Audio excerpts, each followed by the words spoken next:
Hey, Typology Tribe, welcome back to the podcast on which we explore the mystery of the human adventure through the lens of the Enneagram. I'm jumping right in today. I don't want to waste a moment of time.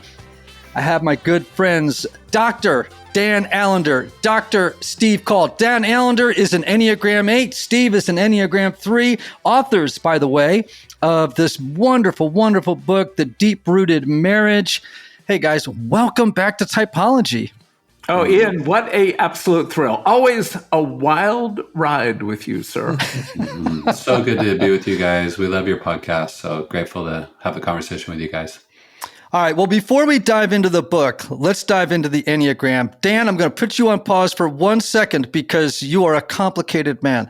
But Steve, you are an Enneagram 3. You mentioned right as we were coming on that you value or you just think the Enneagram is a useful tool. Not all PhD psychologists believe that. Many would sort of view it as kind of being a Myers-Briggsy kind of loosely researched and not very useful instrument. Tell me about why you appreciate the Enneagram and how it's shown up in your life. Yeah, I love the Enneagram, and I was introduced to it by my wife, Lisa. Lisa is a big fan, loves it. We've started to use it actually in some of our couples work with therapeutically, like trying to understand, the ways in which people live and relate the way they do. And it's so connected, I think, to that strategy, the strategy of how we found love or how we pursue love.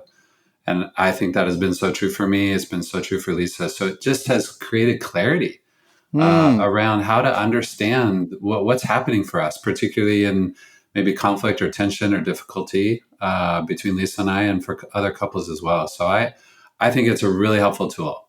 And I love the word clarity. It has created clarity for us in the way we might understand the way we live and relate to one another. Wow. Okay. So now your wife is a 4. Yes. You're a 3. Yes. Very different creatures, though similar in some ways. Both of you have typically have more issues around shame than the other 6, the other 2 triads, 2s, 3s, and 4s. Lots of, for you would be issues around having trouble naming feelings. You have tons of them. In fact, your number has more feelings than any other type on the Enneagram, but the most difficulty naming them, navigating them, and figuring out how they all work together. Oh, so true, Ian. I mean, my livelihood is based upon being able to read and attune to others' feelings, but I struggle with it often in my own self. And that's why it's so helpful to have Lisa, the safe other, be able to engage, ask, wonder, be curious. We can wake up and have coffee. And as a 4, she could take up 99% of the time. And she might say something like, "Well, what about you? What are you feeling? What's going on for you?" And I don't know. I mean, it's often I'm not connected. I can feel something strongly, but I'm not often connected to what it's connected to. Yes, and that has been a real bind for us at times. And I love the remembering of what you just named about shame. I think for us, that's why we teach on shame. That's why we write on shame. I mean, so much of our therapeutic work with couples is oriented towards shame because it's so familiar for us. And that is often a connective tissue between the two of us, is the conversation and the awareness of how shame is at play between us. So here's something interesting. And then, Dan, I'm going to pop to you, but this is important because I think it's a good teaching moment for our listeners. One particular teacher who I really respect does not think of 2s, 3s, and 4s as being the shame triad, but rather calls it the sadness triad or the grief triad, in part because of this kind of sadness over not being seen and loved for who you are or valued for who you are, but only and therefore, there's this constant projection, projecting different images for each of those 3 types for different reasons. Does that resonate with you more than shame, sort of fundamental sadness or grief? Not so much for me. I would say particularly for Lisa as a 4, but for me, I think I'm really oriented around the fear that I'm not seen for who I am, but for what I've done, what I've accomplished, what I've achieved. And there is sadness connected to that. Exactly. There is sadness connected to it. I don't know how much I'm in touch with that. because I don't want to be. I think that's a big part of it. Sure. Is that I achieve, I accomplish because that's the way I came into the world. That's the way I was noticed. That was my strategy. But yeah, there is sadness often if I stay connected to it around not being seen for who I am, for the person of Steve, but simply for what I've done or what I've achieved. Right. Absolutely. Beautiful. Dan Allender. Yes, sir. Supposedly an 8. Now, Dan, 8s, the challengers. I love 8s. I'm the father of an 8. I'm the son of a mother who was an 8, which is complicated. And, the 8's unconscious motivation is a need to assert strength and control over others and the environment in order to mask vulnerability and weakness. Okay, hold on to that. The underlying motivation for a 4, well, let me begin with this. There is a belief in the 4 that there is something fundamentally broken or missing in their essential makeup that everyone else seems to have except for them. Therefore, it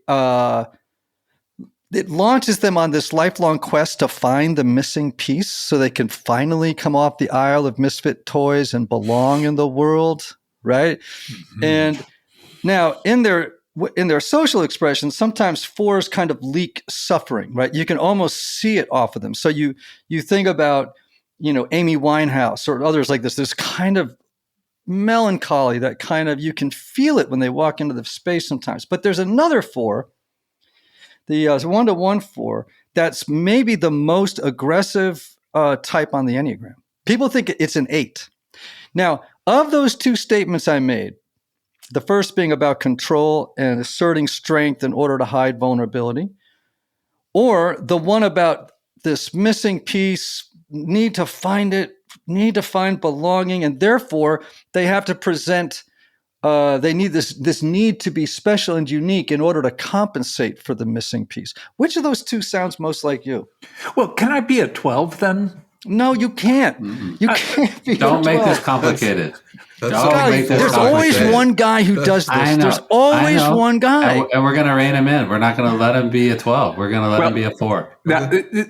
There are so many elements to the 4 that, as you put it in that way, ring deep and true. But the reality for me is what I had to do, and it shows up in terms of what we talk about in the deep root of marriage, what happens in conflicts with my wife, is the need to keep a very ugly moment intact. And so, with a borderline mother, you're constantly having to engage the complexity of chaos. Life is going to evolve into nothing more than, again, here's a technical phrase, a shit show.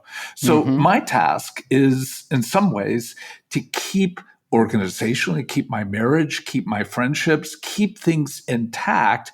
That's why I think in some ways I suck as an 8, because it's not so much I want control. I just don't want the chaos that the world around me tends to, shall we say, either I search it out, which I do think I do, but I also find myself in that position often in multiple realms, not controlled to make things as I think they should be, just to keep chaos somewhat at bay. So do you see, in some ways, I think it's a interplay of 8 and 4, as you put it.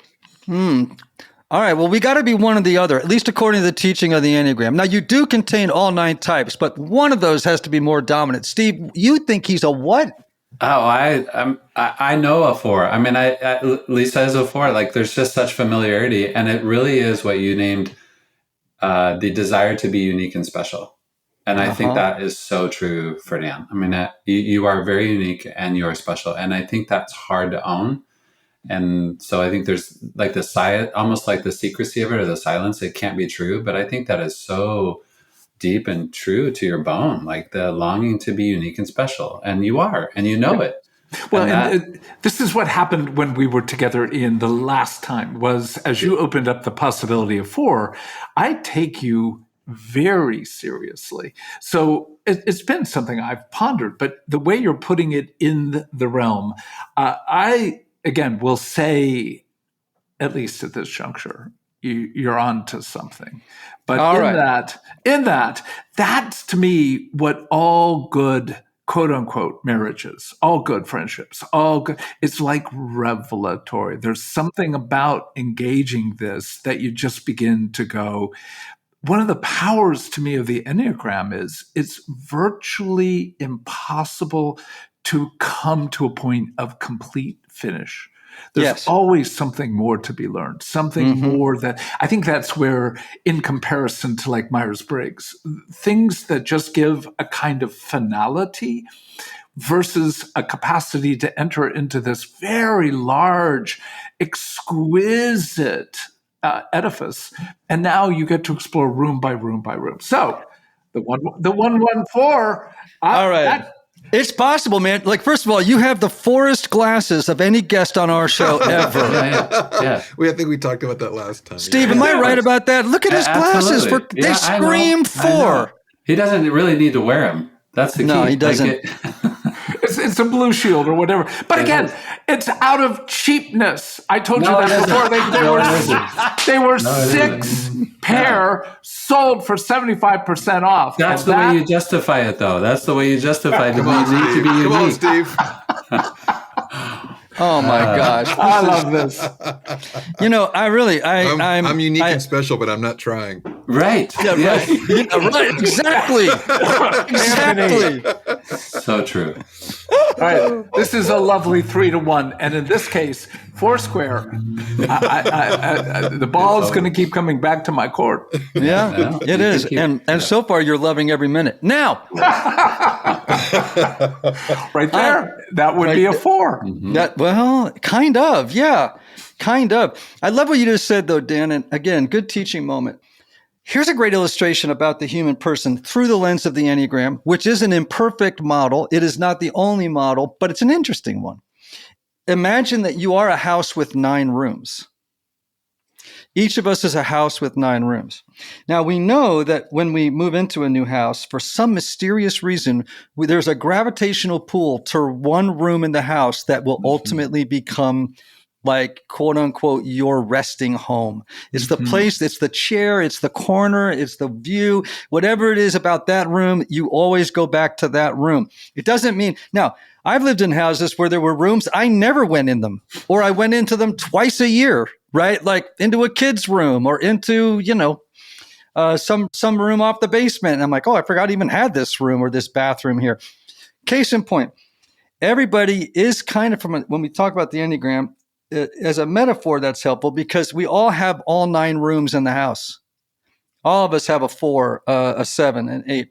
And periodically, we visit each of those rooms and have the appearance, but there's one room we keep going back to.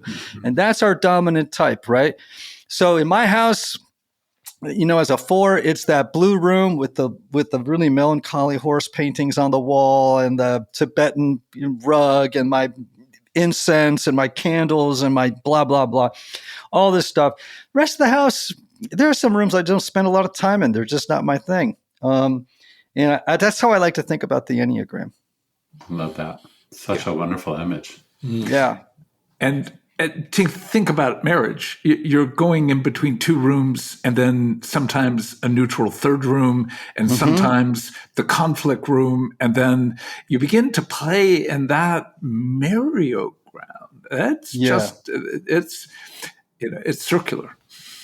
I would say that's the complexity. Like that is the complexity is where's the common room? Like where and in what way are we engaging in a room that feels familiar and comfortable for both? Like that's a really helpful picture. So I have a question about marriage for you too, but I want to save it for a little bit later. It's about my marriage. I've been married for almost 40 years. We've been together 45 if you count college and dating.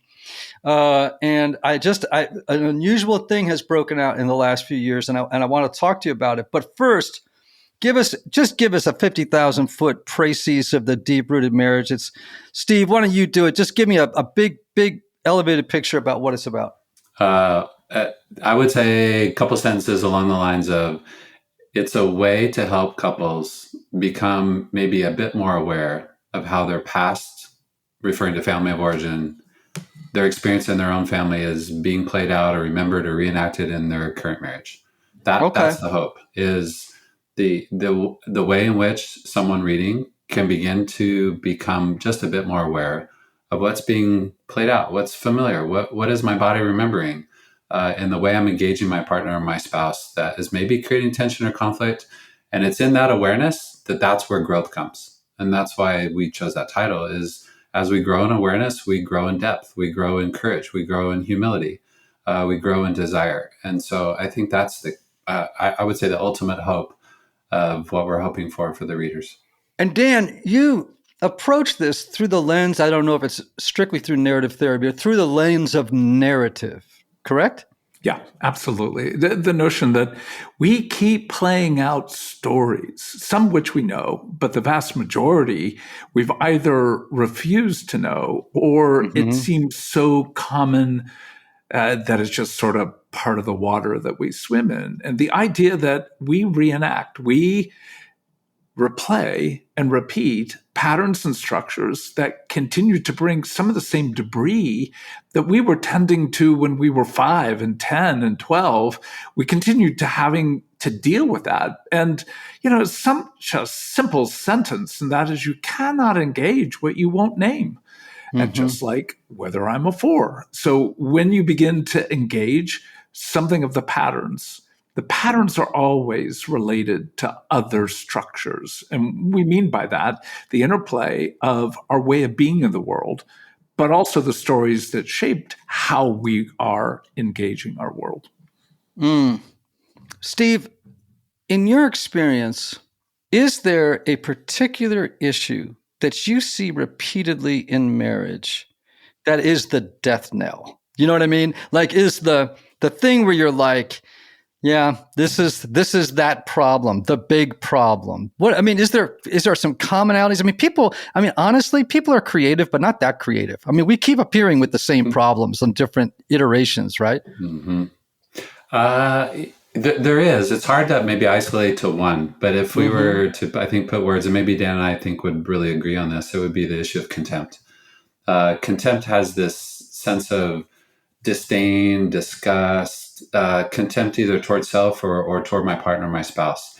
That, and a lot of writers have actually named that to be true, that it's often the demise of marriage is the presence, but also the overwhelming sense of how contempt plays out in tone of voice, posture, the ways in which I do or don't engage. It just has sometimes this harsh, critical feature to it. So, but that's what's important about contempt, is to pay attention to the origin of it. What has led to it? How did contempt grow? And it's often connected to shame. And those two are, not that they're interchangeable, but they are highly correlated.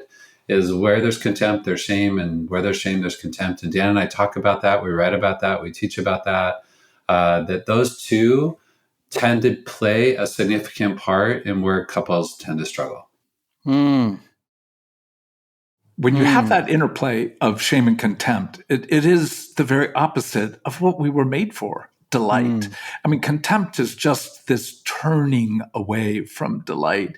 And shame is, in one sense, a form of dishonor. So when we're made for delight and honor, and what you experience is shame or being shamed and contempt, it is the killer. And again, when I say surface, I don't mean by that superficial, but all the surface issues that couples come in to address always have a core, shall we say, rooted issue in shame and contempt. And if we can get into the conversation about what evokes shame, how you use contempt, be it self or other-centered contempt, because sometimes the contempt that's killing a marriage is a person's denigration of themselves. So when you begin to play with that, you got a different ground than conflict resolution.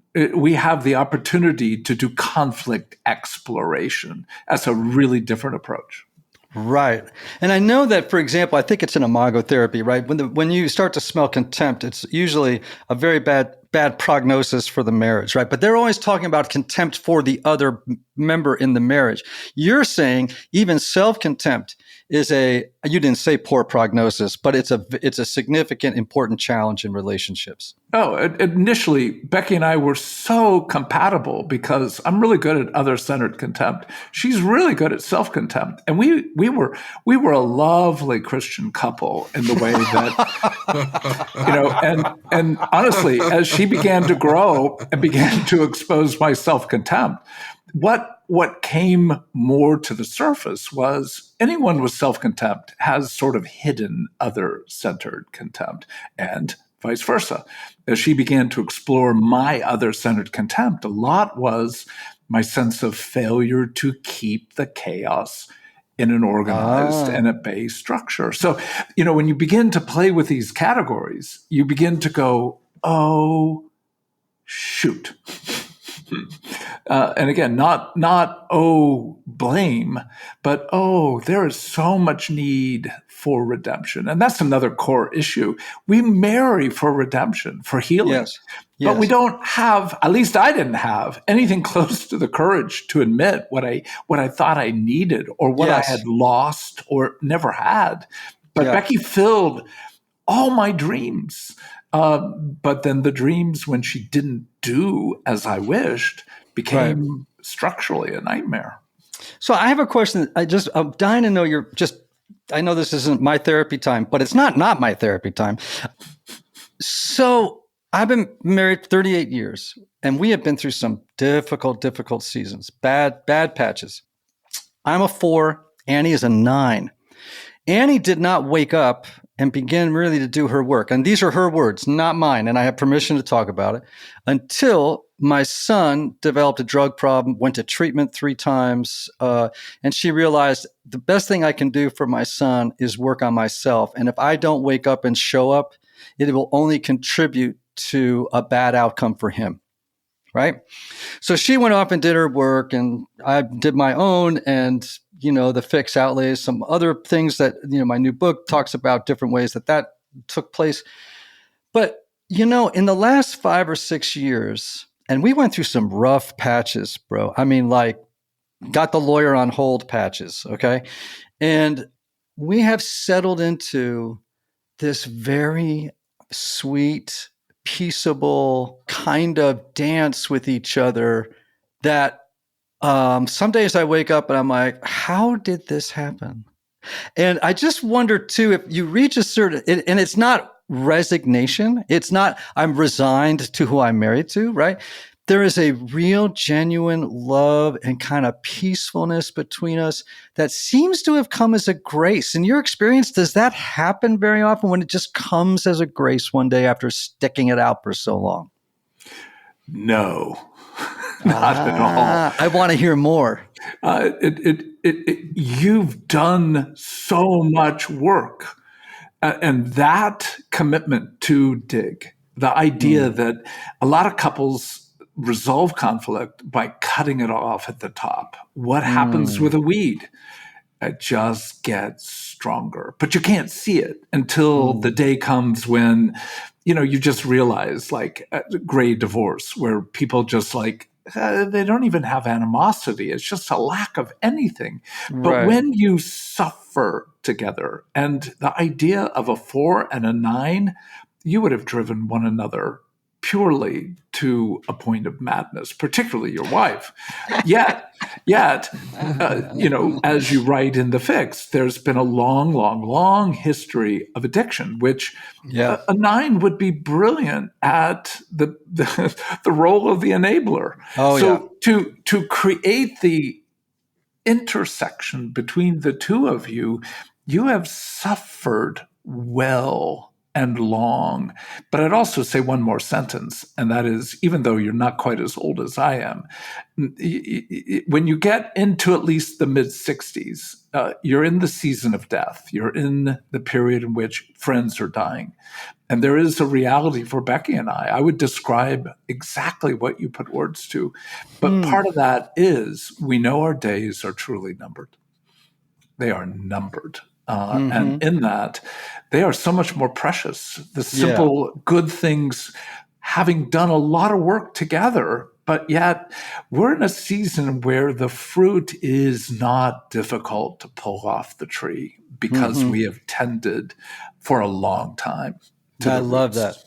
He is a 4, Steve. Oh, I mean, it's I just mean, listen to evident. that. He's just dripping with one metaphor and poetic. Every unique and phrase, special, you know. unique and special, unique. I and mean, special. he's like a cross. I mean, he's talking and I'm hearing Wendell Berry and I'm hearing Wallace Stegner and I'm just hearing all this beautiful language and he's a 4. I don't know what the hell he's talking there can be about. delight in that. Like that would actually be the hope. You know, Ian, thank you for sharing what you shared. And I think also what you have named is what so many couples struggle with, is that when they choose to not address the trauma, either between them or within them or externally, that is where division occurs. And so I think part of what you're naming is, how did the trauma that you both endured, particularly with your son, allow you to move toward one another rather than away from one another? Yeah. And how do we do that? Via grief, via sorrow. Some level of kindness, that we both endured the heartache, and the Venn diagram overlap is so significant that it actually creates, I think, that sense of connection, which is what you're naming. And as Dan named, the work to get to a place, literally the therapeutic work, to be able to move toward one another in the suffering, to be able to move toward one another in the midst of trauma, is such an essential part of connection. Awesome. I want to ask you guys each a question. You have to answer it and you're going to want to take a lot of time on it, but we don't have that. So give it as precise an answer as you can. Dan, you've got a couple. You're presiding at their wedding. What do you want to tell a couple at the beginning of their marriage, in the middle years, the middle passage of their marriage, and in the final years of their marriage? What wisdom would you give to them at each of those 3 stages? At the beginning, at the wedding, I'm going to have them turn to their families and thank them profusely, and actually minutes of thankfulness. And then say, from the moment I turn my back, my loyalty is to my spouse in a way that I'm breaking all loyalty to you. And when our loyalty has been established, we will return in a way in which we'll grow a new relationship with you, Mom and Dad. That would be the most bizarre wedding ever in the history of humanity, but it would be brilliant. Second, in the middle years, your body is going to collapse somewhere in your 30s and 40s. It's going to be an absolute shit show. Anticipate it, because the revelation of all your idolatry will have a chance to be engaged in a way in which the compassion, the kindness, the goodness of God will actually mean something well. And then 50s and 60s, it's the preparation of giving things away. You have been gifted. You have been given gifts. It's a time to give away literal, physical gifts. It's a way of giving back to the world, your children, your grandchildren, your neighbors. The life of the gospel is an opportunity in those years to give it away. I love that. All right, Steve, to you. I would actually say the same thing. You can't. You may not. You need your own material. It's true. No, not his same thing. I'm saying the same thing for each of the 3 stages. Yeah. I would say this, and I would say, what are you saying I do to? Mm-hmm. And the I do to is toward the other. Who I am on behalf of my spouse, who I am committing to be on behalf of him or her. That is such a crucial, critical part in all stages. And I think it's taken me into my 60s now to actually realize that what I committed to and vowed, and from the very beginning, I've missed out on through the years. I've missed out on the middle years. I've missed out on the later stages because I've become a bit preoccupied by my own self, by my own need. And I think if we can remind ourselves that what we said I do to in the beginning is actually the hope throughout the life stage, is that if we dare to believe we're created in the image of God, the invitation is, I am the image of God on behalf of my spouse, of my partner. And that drives the hope of who we get to be on behalf of our spouse. So I would say in the middle stages, same thing. It's the same calling. It's the same invitation. In my later stages of life, it's the same calling. It's the same invitation that I choose you and I choose us, who I get to be on your behalf because of what wasn't true in your story. I think I don't know how we can escape that or get away from that from day one, or to whatever day we live to be together. Is this, to me, it's the same. I love that. I love that. And I will say this throughout your answer, all I could not get off of my mind was, how is it possible that Steve is in his 60s? He looks 51. That is really annoying to me. Yeah. Well, I'm sorry. It's a clean life. It's a clean it has been somewhat of a clean life. I guess that's somewhat of a clean life. Yeah. Mm-hmm. Man, you guys, I love this conversation. And Dan, what was the biggest challenge in your marriage? The biggest season of challenge that was and what was the source of the challenge?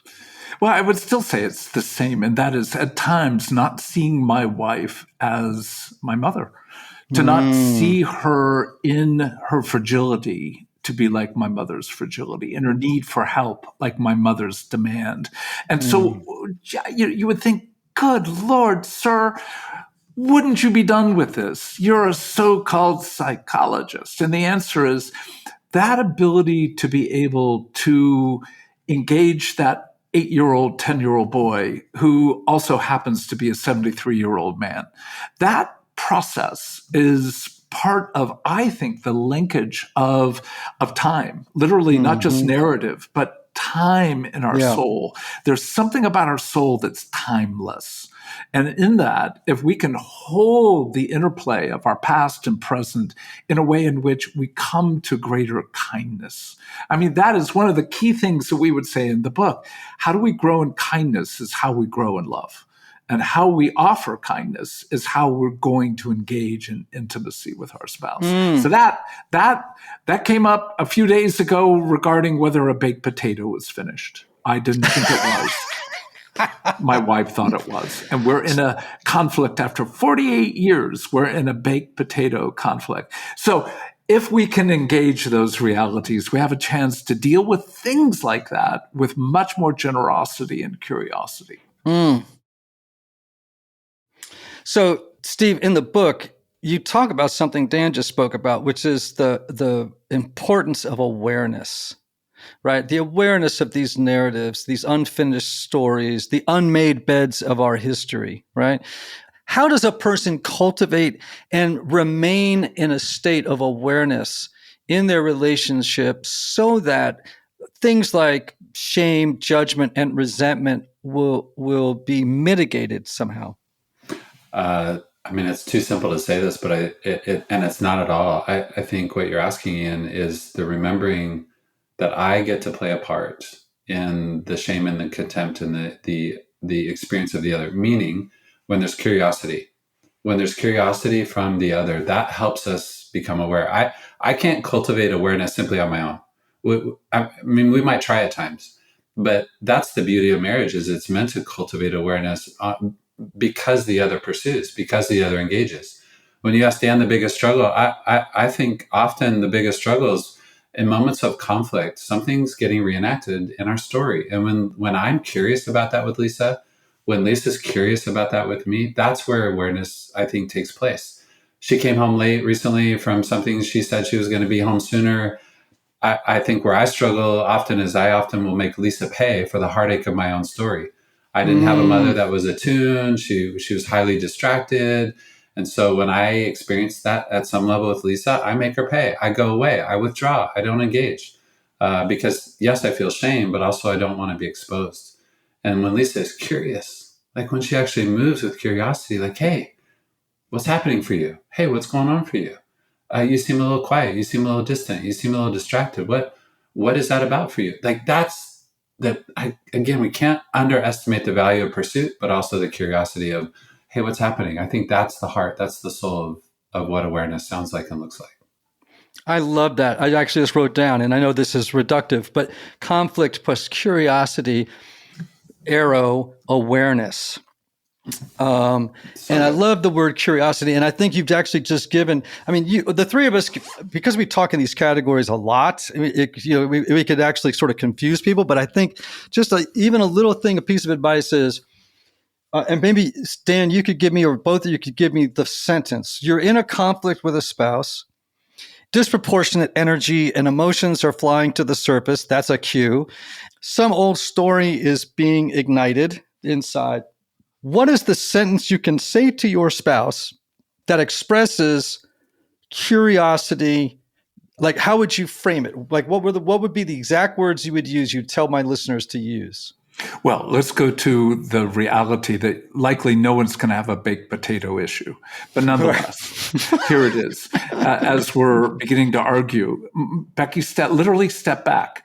And in that stepping back, she wasn't withdrawing. It almost like she was creating space. And then she said, this doesn't feel like an issue that you want to live and die on. That alone was just a way of honoring me by saying, I know your good heart is not one that literally is going to make this in a war, but I was making it into a war. But she's naming, in many ways, the much more true and heroic part of my own heart. And then she said, and we can't, after 48 years, really be in a brawl over whether you think the baked potato isn't done. What's going on for you? And that simple phrase, what's going on for you? Steve has talked a lot about this in terms of one of the greatest questions ever asked, but more importantly, what was the tone in the asking? And here's the question, where are you, Adam? Was it said with condemnation? Was it said with accusation or invitation? So just the simplest, where are you? This can't be about whether or not a baked potato's done, or whether we need a new roof, or whether we're going to the beach for vacation. What's going on for you? And when a defensive response comes, to be able to name that as, I'm asking, but you're attacking. Can we join together to just be curious? It can begin to change profoundly the tone. So much isn't what we say. Indeed, it is how we say it. That's the word of contempt. I love that phrase. I think that's one of the most beautiful phrases is what's happening. Can we check in a little bit? You seem upset. You seem bothered. Do you want to put a few words to that? Like, it's invitational. It doesn't require a response, but it invites a response. So I think that phrase, what Dan named, and just the sense of what's happening or what happened for you, it is one of the most life-giving statements when the other asks and invites in a way that is offering curiosity and care. I love that. By the way, you guys, you've used the word invitation between the two of you about 9 times in this conversation. It is the most repeated word in this conversation. I'm curious. I think there's something in that besides just common vocabulary. Like, what is it about invitation that is such an important theme for you guys? Because it gives the other the opportunity to RSVP. When we have a choice in how to respond, we are much more likely to respond in a way that honors. When something's required of us without consent or permission, it tends to not go well. So yeah, we do use that word often because it's intentional, because it says you get to have a choice in how you're going to respond to this. It's kind. It's also a kind word. It doesn't have the semblance of a requirement or obligation. Right. For me, I love food. I just love good food, good drink, good conversation, good stories. And in it feels like a call to the banquet.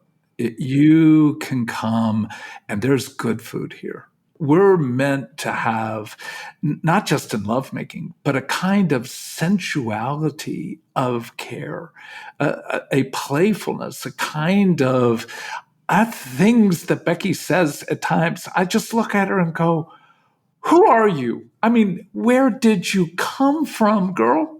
And it's one of the sweetest gifts to be surprised. That's what an invitation is to me. Is I didn't expect to be invited. You invited, and you're inviting to something really good. I love that. By the way, everyone, I want to remind you, we're speaking with our friends Dan Allender and Steve Call, Enneagram 4 and Enneagram 3. The book is The Deep-Rooted Marriage, Celebrating Intimacy, Healing, and Delight. Is that what it is? Or Cultivating, I should say. I don't know. Cultivating, yeah. What is it? I know the title, but the subtitle I'd have to look. Cultivating Intimacy, Healing, and Delight. I got it. You got it. I knew it before Dan, Steve. I know. Dan still has to look at the book. what the heck? He's really, check his, maybe do maybe a memory assessment on him. I'm really Hey, concerned. I passed the last one. Okay, good. That I did with my physician, but You're good to go for another year. yeah, another year. Or 6 months anyway. All right. Delight. I love the word delight. I know what delight feels like.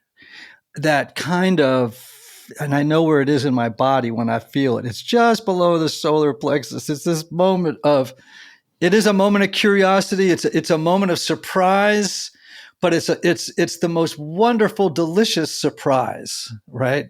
How do you guys define delight, and how does delight work? Why is it such an important thing to have in a marriage? Oh, I think because it taps into this childlike innate part of us that longs to be seen and longs to be noticed. And that's what delight is when we are seen and noticed by the other. It just cultivates this delight, the sense of I'm chosen, I'm remembered, I'm important, I'm valued, I'm loved. So when we witness that, when we experience that, I just think that has such a profound impact on what our body feels when we are seen and when we're noticed. So, Steve, can you give an example of when the last time you felt delight in your marriage? Yeah, I would say maybe last weekend when I was playing in a pickleball tournament, and Lisa was there to watch. And what is it about being watched? It's not just being watched; it's being seen, and then the delight on her face in the delight that I hold in being watched, being seen. I think that's what we're inviting couples into.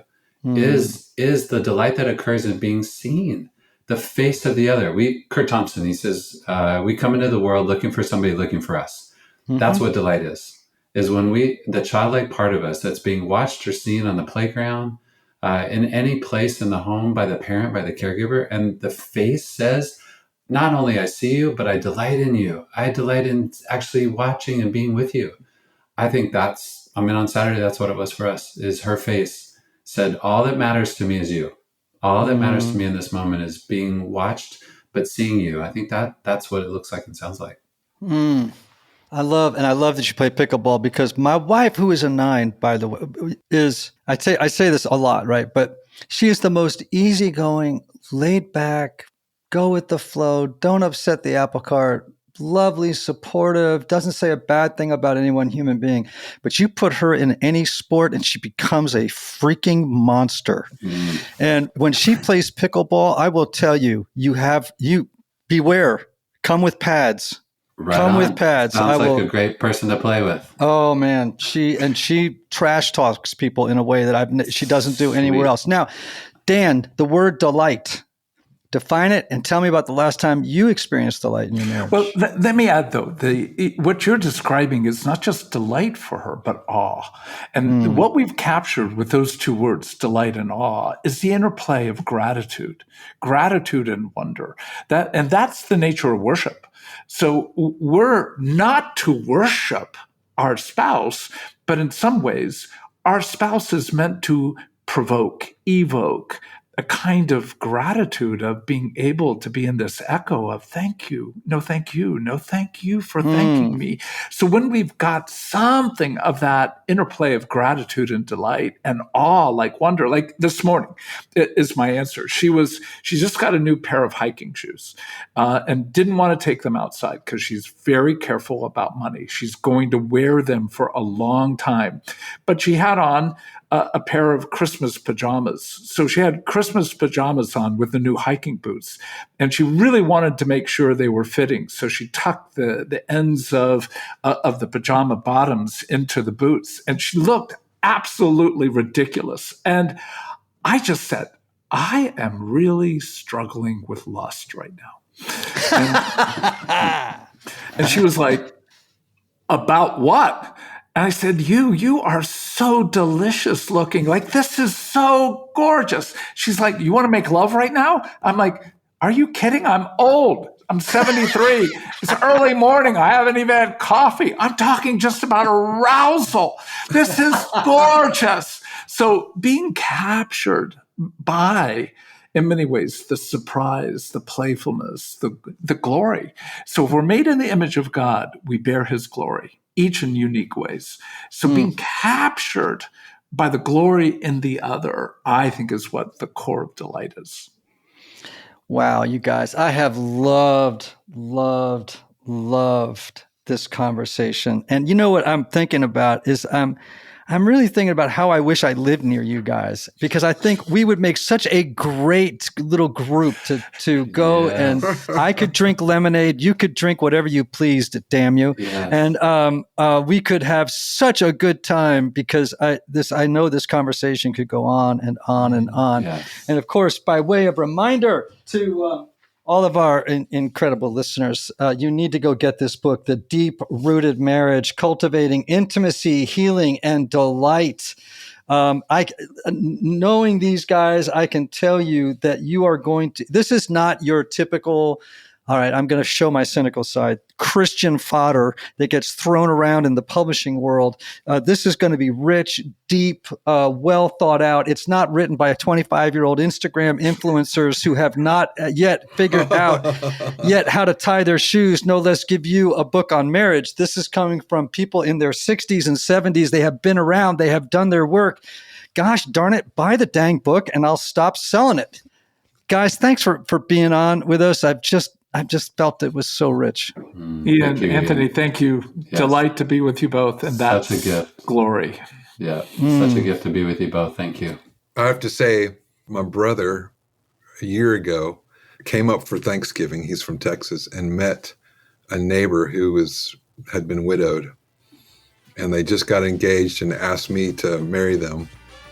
And I'm gonna incorporate some of what you just said today in the vows. So there you go.